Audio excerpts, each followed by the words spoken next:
Now for the PIX panel, and joining me in the news studio on the couch for our roundtable, our powerhouse of political reporters, Henry Rossop and Anna Harry. Good to have you both here. Good morning.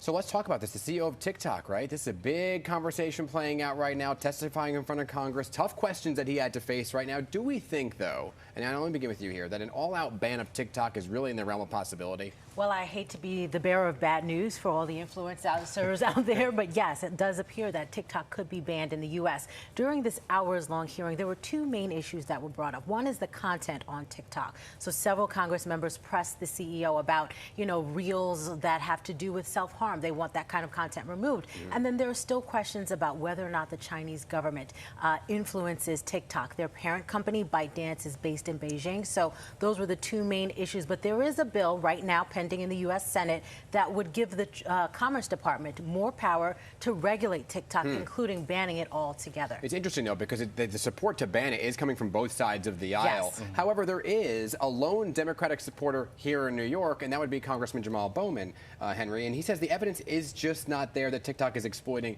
and sharing its users' data. And I would say that the TikTok CEO did not do a particularly good job at saying the evidence is not there. I mean, he gave very hedged answers like, they can't view the data moving forward. Right. Nothing about what comes previously. We're going to put data on Oracle servers in the United States moving forward. Well, what's happening now?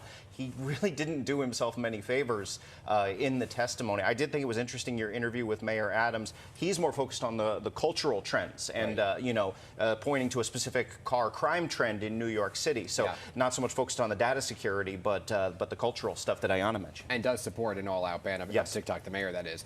Go ahead.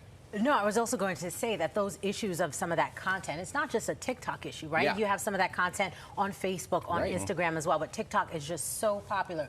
2/3 of American teens use TikTok, so it's certainly influential.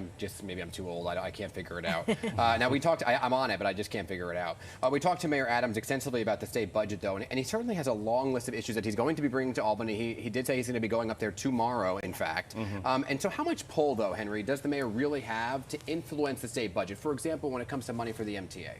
I would say he has a great deal of pull on the MTA issue in particular. I would say there's some very decided difference on criminal justice, but on MTA, I mean, if the city really can't come up with the $500 million the governor says it needs to come up with, that is not an insignificant gap. He said no. There needs to be a conversation had there. I'm sure that's why he's going to Albany. He tends to be an ally with the governor. Now, our residential parking permits, for instance, as the one House budget suggested the right way to pay for it.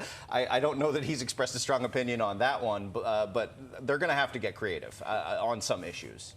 And the mayor will get some good news from Albany. It does appear that there will be expanded funding for NYCHA, which is certainly something that the mayor has welcomed, and also an expansion of the speed camera program. But, the mayor has, and we just heard from him a short time ago, talking about those criminal justice areas that he wants Albany to move on. It's unclear whether or not there'll be any developments or any good news for him. Yes.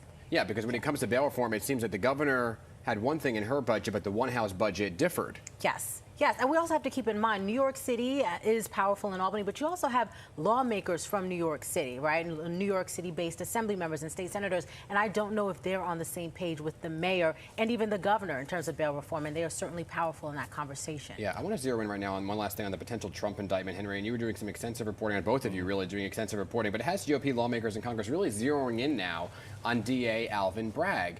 And so where do we go from here? Is it possible that DA Alvin Bragg could face that he has to testify in front of Congress for something? He could always be subpoenaed in this Republican Congress. It's entirely possible. But what I will say is this: in that letter from the general counsel out of the Manhattan DA's office, they wrote that they wanted to set up a meeting and are trying to establish the precedent that the DOJ has, where they don't discuss ongoing investigations to Congress. That's a common practice. They're saying we should, as a local prosecuting official, be allotted the same courtesy. So they're trying to stand on that precedent. I'm sure if they go to Congress and are forced to testify, he will be saying that a lot. This is an ongoing matter. I can't comment.